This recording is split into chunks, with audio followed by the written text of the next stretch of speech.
है मसीह का प्यारा वचन, ये है वचन प्यारा। परमेश्वर के धन्य नाम की महिमा हो। प्रभात मनन के सत्र 2313 में आप सभी का बड़े प्रेम के साथ स्वागत करता हूं। आइए आज के मनन के लिए हम पढ़ते हैं याकूब अध्याय 5 पद 15। और विश्वास की प्रार्थना के द्वारा रोगी बच जाएगा और प्रभु उसको उठाकर खड़ा करेगा। यदि उसने पाप भी किए हो तो उनकी भी क्षमा हो जाएगी। 14वीं एवं 15वीं पदों से महत्वपूर्ण तथ्यों को हम बीते दिनों में मनन कर चुके हैं। अगली पद की ओर जाने के लिए जैसे मैं सोच रहा था, 15वीं पद में बताए गए विश्वास की प्रार्थना नामक विषय पर कुछ बातें कहने के लिए पवित्र आत्मा ने मुझे प्रेरित किया। इसलिए आज के मनन में निम्न विषय पर कुछ बातें कहना चाहता हूँ। विश्वास या विश्वास की प्रार्थना इत्यादि विषय जैसे पवित्र शास्त्र के अन्य कई महत्वपूर्ण विषयों की तरह अपरिपक्व मसीह विश्वासियों के द्वारा गलत समझे जाने वाले और वैसे ही झूठे शिक्षकों के द्वारा गलत तरीके से सिखाए जाने वाले विषय है। इसलिए ही मैं चाह रहा हूं कि निम्न विषय पर पवित्र शास्त्र से कुछ बातें आपके साथ साझा करूं।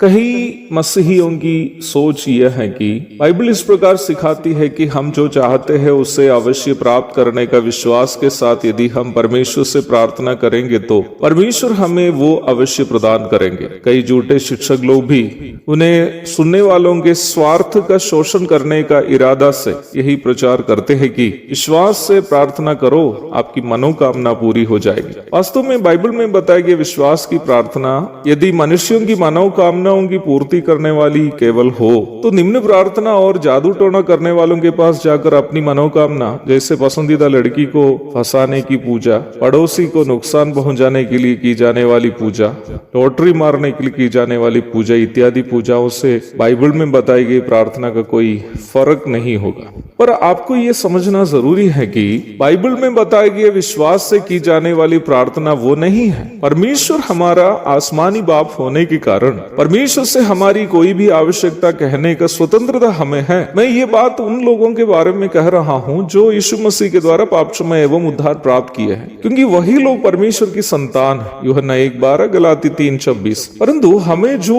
हम परमेश्वर की संतान है ये जानना जरूरी है कि हम प्रार्थना में परमेश्वर से मांगते समय क्या विश्वास करें। इसके लिए सबसे पहले हमारे प्रभु यीशु मसीह की ही प्रार्थना को हम उदाहरण स्वरूप लेते हैं। हमारे प्रभु यीशु मसीह इस संसार में पापियों के बदले मृत्यु सहने और उनको बचाने के लिए ही आए थे। उनका आगमन का परम उद्देश्य वही था। यूहन्ना 3:17, पहला तीमुथियुस 1:15। प्रभु स्वयं ये बात अच्छी तरह जानता भी था। मत्ती 16:21। इसके बावजूद अपने पकड़वाए जाने के ठीक पूर्व गतसमने बगीचे में प्रार्थना करते वक्त अपने मनुष्यत्व के प्रदर्शन स्वरूप इस प्रकार पिता से वह कहते हुए हम देखते हैं, हे मेरे पिता, यदि हो सके तो ये कटोरा मुझसे टल जाए। मत्ती 26:39। प्रभु ये बात अच्छा से जानता था कि कितना भयानक दर्दनाक अनुभव से वह गुजरने जा रहा है, परंतु उसी पद में ही पिता पर अपना विश्वास को प्रभु प्रदर्शित करते हुए हम आगे देखते हैं। वह आगे इस प्रकार प्रार्थना करता है, तो भी जैसा मैं चाहता हूँ वैसा नहीं,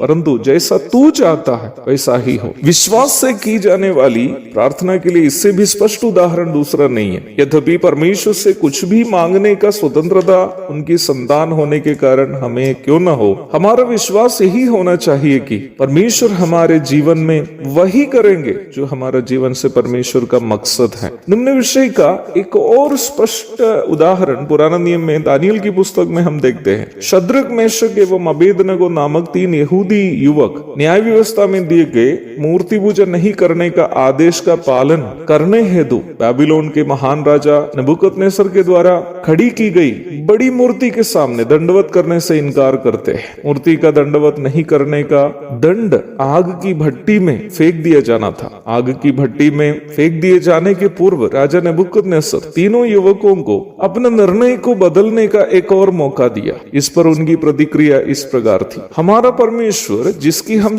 उपासना करते हैं वो हमें उस धधकते हुए भट्टे की आग से बचाने की शक्ति रखता है, वरन हे राजा वो हमें तेरे हाथ से भी छुड़ा सकता है। परंतु यदि नहीं तो है राजा, तुझे मालूम हो कि हम लोग तेरे देवता की उपासना नहीं करेंगे और न तेरी खड़ी कराई हुई सोने की मूरत को दंडवत करेंगे। मुझे सुनने वाले प्रिय भाई बहनों, प्रार्थना करते समय जो विश्वास हमें होना चाहिए वो ये नहीं है कि हम जो चाहते हैं वो सब प्रभु हमें देंगे, परंतु वचनानुसार का विश्वास जो प्रार्थना करते समय हमें होना चाहिए वो यह है कि यद्यपि हमारी मांग क्या कुछ भी क्यों न हो, प्रभु हमारे लिए वही करेंगे जो उनकी इच्छा है और जिससे उनकी महिमा होगी। एक और शुभ दिन की धन्य कामनाओं के साथ आज का मनन यहाँ समाप्त करता हूँ। प्रभु आप सबको आशीष दे, आमीन। पापी को मुक्ति का द्वार है, संत को मार्ग का दर्शक है,